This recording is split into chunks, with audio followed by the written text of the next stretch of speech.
Dobar dan. Danas govorimo o futuru drugom.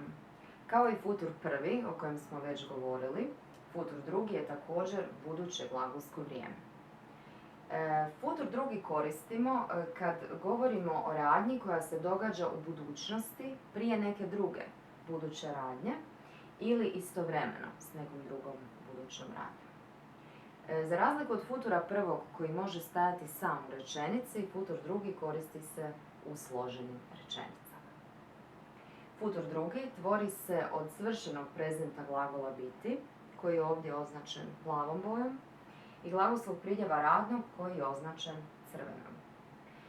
Kao što već znamo, glagolski pridjev radni ima 3 roda, muški, ženski i srednji, ali ja ću čitajući koristiti muški i ženski rod jer se oni u govoru i pismu češće koriste. Dakle, futur drugi od prvog lica jednine do trećeg lica množine glasi ovako.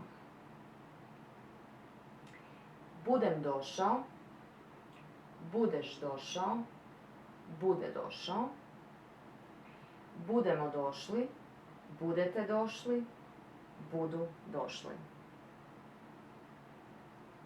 Ili u ženskom rodu.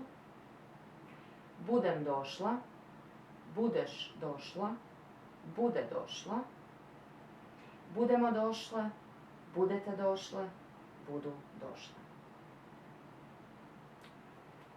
Rekli smo da se futur drugi koristi u složenim rečenicama.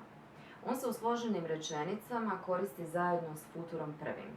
Ovdje je primjer jedne takve rečenice. Kad budete došli, družit ćemo se.